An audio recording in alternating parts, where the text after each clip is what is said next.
Bienvenue dans l'étiquette du répondant de Bérénice Absalom Polo. Dans cette vidéo, on va parler de tenue.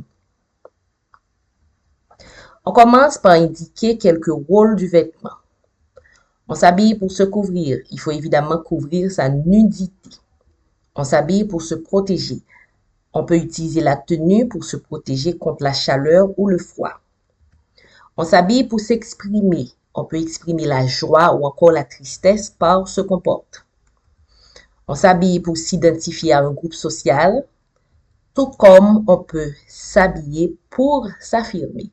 La tenue de quelqu'un, par exemple, dans une organisation, peut affirmer sa crédibilité. On voit donc que le vêtement peut assumer ou encore peut remplir plusieurs rôles. Symbolisme des couleurs. Toutes les couleurs n'ont pas la même signification. Rouge implique gaieté, rayonnement. Blanc, lumière, équilibre. Noir, tristesse, élégance. Rose, douceur, romantisme. Jaune, joie, lumière. Bleu marine, autorité, sérieux. Gris, équilibre, neutralité. Rouge bordeaux, élégance. Bleu électrique, énergie. Vert, espoir, nature. Marron, terre, nature. Rose, saumon, douceur, élégance. Comme les couleurs n'ont pas la même signification, on ne peut pas porter les mêmes couleurs à tous les événements. Couleur chaude versus couleur froide. On parle de couleurs chaudes pour les couleurs qui dégagent beaucoup d'énergie, des couleurs qui ne passent pas inaperçues. Exemple, jaune, rouge ou encore fuchsia, rose fuchsia. Ces couleurs ne passent pas inaperçues. On parle de couleurs froides pour d'autres couleurs plus calmes, plus ternes. Exemple, bleu, vert, mauve. On parle aussi de couleurs neutres. Ce sont des couleurs qu'on peut utiliser comme des couleurs passe-partout. Les couleurs ternes, mais qui vont en général avec beaucoup d'autres couleurs. Exemple, bleu marine, gris ou encore noir. Dépendamment de l'événement, dépendamment de comment on veut paraître, on va choisir de porter certaines couleurs et laisser tomber d'autres. Association de couleurs dans une tenue. Quelqu'un peut choisir de s'habiller en tenant compte de la monochromie. Mono, chromie couleur.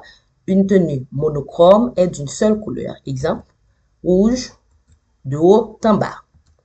Noir ou encore fuchsia. Donc, si on porte du rouge, du noir, du fuchsia ou n'importe quelle couleur de haut en bas, on a une tenue monochrome.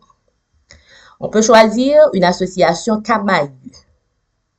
Dans l'association camailleux, on porte la même couleur avec différentes nuances.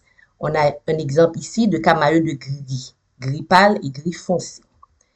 Camailleux de mauve, mauve pâle et mauve foncé. On peut aussi porter ce qu'on appelle une association analogue, exemple blanc et noir. On est d'accord que le blanc et le noir vont ensemble. Exemple bleu ciel et bleu marine. Quand on porte des couleurs communément considérées comme à l'ensemble, on porte une association analogue. On peut aussi porter une association contrastée. Exemple, orange et bleu électrique ou encore jaune et vert. Dans ces cas, on porte deux couleurs gaies en même temps. On peut aussi porter une association pastel. On a donc des couleurs sombres. On a un exemple ici de camailleux de rose saumon, camailleux de rose, camailleux de vert. Pour certaines personnes, l'association pastel est une association qui manque de gaieté. Pour d'autres, l'association pastel est une association raffinée. Peu importe, dépendamment de la personne, dépendamment de l'environnement, de l'événement, des circonstances, quelqu'un peut choisir différentes associations pour s'habiller. Dans les cérémonies formelles, on va quand même prioriser certaines couleurs qui sont sobres. On est dans le bleu marine, le gris, le noir, le rouge bordeaux, le vert olive, le kaki, etc. Évidemment, si on ne veut pas être trop sombre, on peut ajouter d'autres couleurs qui sont froides, mais qui peuvent apporter un peu d'éclat. Il faut noter que le noir peut être utilisé pour adoucir une tenue trop gaie.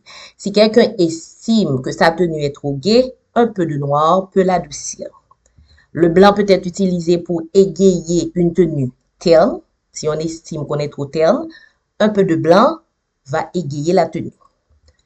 Il faut aussi se rappeler que les vêtements classiques se démodent moins rapidement. Quelqu'un qui n'a pas beaucoup d'argent a intérêt à acheter des vêtements classiques, des vêtements de base, des vêtements qui ne se démodent pas rapidement pour éviter d'avoir à acheter constamment des vêtements. Il faut aussi se rappeler que les tissus fleuris, certains tissus à pois ou encore les tissus à carreaux ne sont pas très recommandés pour les événements formels. Si quelqu'un se rend à une entrevue, par exemple, ce n'est pas très intéressant de porter un tissu fleuri ou à pois ou encore à carreaux. On l'aura compris, une bonne tenue tient compte de beaucoup de choses. De la circonstance, du lieu, du moment. Il y a certaines choses qu'on peut porter le soir qu'on ne peut pas porter le matin, par exemple. De la culture. Dans certaines cultures, il y a certains éléments spécifiques auxquels il faut prêter attention. De la décence. Il faut être toujours décent en milieu social. Et évidemment, du confort de la personne qui porte la tenue.